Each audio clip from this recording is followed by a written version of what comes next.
crea primero incertidumbre en la población, ¿verdad? En las comunidades. En realidad lo que nosotros queremos y nuestra visión como Dirección General de Minería es un ente técnico, puramente técnico, que pues llega a las comunidades a explicar los proyectos mineros con mucha información científica. En el año 2000 surge Calas como una organización que presuntamente promovía la justicia socioambiental. Sus primeros años se dedicó a fiscalizar entidades públicas y a realizar campañas socioambientales. Hoy se enfoca muchísimo en litigios estratégicos ambientales, campañas de publicidad, participación ciudadanas y auditorías sociales, según dicen ellos en sus estatutos de las páginas web. Ejemplo de las acciones que realizó la organización Calas durante el año 2012 y 2013 son, por ejemplo, el apoyo y asesoría legal a comités de organizaciones locales que se encuentran en contra de la resistencia de proyectos mineros, campañas de ataques al sector de minería y monocultivos, así como campañas de desprestigio y desinformación a poblaciones de escasos recursos. Cada día, Calas se vuelve más agresiva, pero también recibe más financiamiento internacional. Pero hay un tema que ha puesto a Calas en el ojo del huracán del gobierno de Guatemala. Se trata de un convenio firmado el 12 de octubre del 2012 con el Parlamento Xinca. En estas se ofrecía una capacitación a 40 líderes en áreas de la política, acceso a la información, defensa de derechos, pero esto terminó en un gran conflicto de estas comunidades. Irónicamente, en una entrevista que realizaron sobre el tema de minería al mayordomo de la comunidad de Santa María Xalapán, Roberto González Ucedo, declaró, como se muestra en esta noticia: nosotros tenemos dentro del tema de la minería la consulta, y si teniéndola y es aprobada y la mayoría de la población dice que no a la minería, allí el gobierno verá si se atreve a hacer lo contrario. Las amenazas vertidas por González Ucedo se cumplieron y que a pesar de esto, el convenio internacional fue firmado. Como se muestra en esta imagen, el convenio de desarrollo con la donación de $770,000 que la organización IBIS y la Embajada de Noruega firmaron se concretó. En esta imagen se puede apreciar al embajador de Noruega con los indígenas de los pueblos mayas, Xinca y Garífuna. ¿Por qué la comunidad internacional financia la oposición al desarrollo y a los proyectos del gobierno?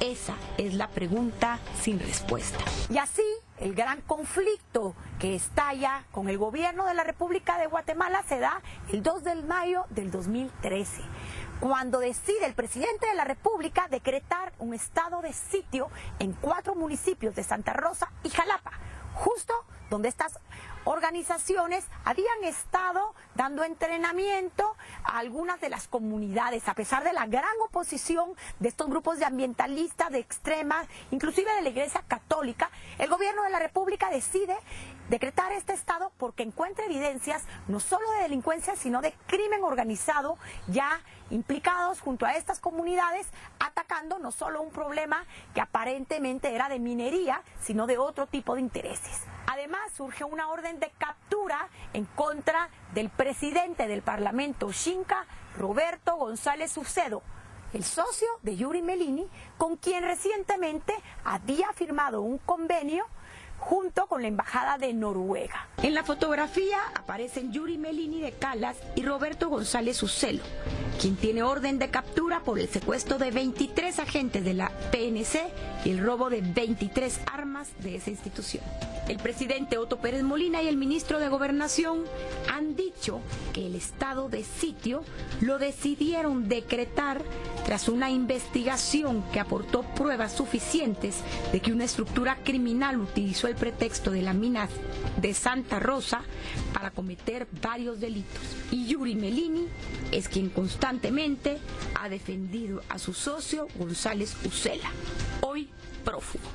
Lo que sí ha sido evidente es que Yuri Mellini y Calas han estado junto con González Ucedo en toda la malinformación o desinformación que se ha dado a estas poblaciones que hoy día se encuentran enardecidas y totalmente incitadas hacia la violencia.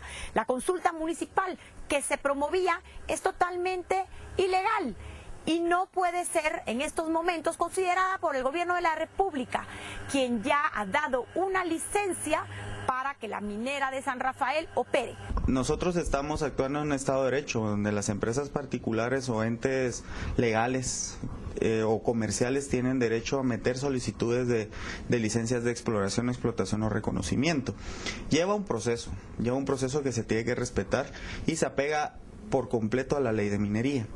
El decreto 48-97 da todos los pasos a seguir para poder cumplir los requisitos previos al otorgamiento de una licencia de exploración, explotación o reconocimiento. Sí tenemos monitoreos constantes a las empresas mineras que están operando, muestreos en conjunto con la Unidad de Gestión Socioambiental del Ministerio de Energía y Minas, y por supuesto trabajamos en equipo ya un monitoreo más grande que es con el Ministerio de Medio Ambiente y Recursos Naturales. Pero tomando en cuenta lo que se ha desarrollado la tecnología hoy en día, tomando en cuenta la supervisión que existe de parte de las autoridades, definitivamente pues creo que se puede hacer minería sin afectar el ambiente de una manera significativa, ¿verdad? En otros lugares, en otros municipios, les prometieron ayuda, les dijeron que si votaban en contra de la minería, les iban a llevar proyectos de desarrollo social, que las mismas instituciones que ellos los financiaban iban a dar fondos para proyectos sustentables, entre comillas. En otros lugares les prometieron láminas, materiales de construcción, block.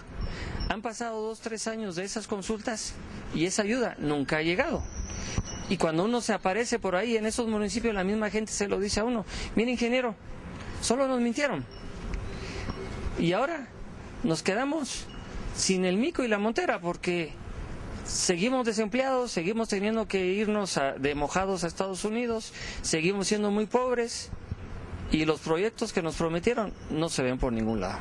Estas ONGs tienen una campaña de desinformación mediática en Facebook, en Twitter, en páginas de internet y obviamente en la izquierda internacional global, que está haciendo pedazos a Guatemala en el extranjero, diciendo que Guatemala es un país paria, es un país genocida, es un país donde la empresa privada no ayuda a nadie, donde los empresarios son unos dinosaurios, donde el ejército es un ejército asesino.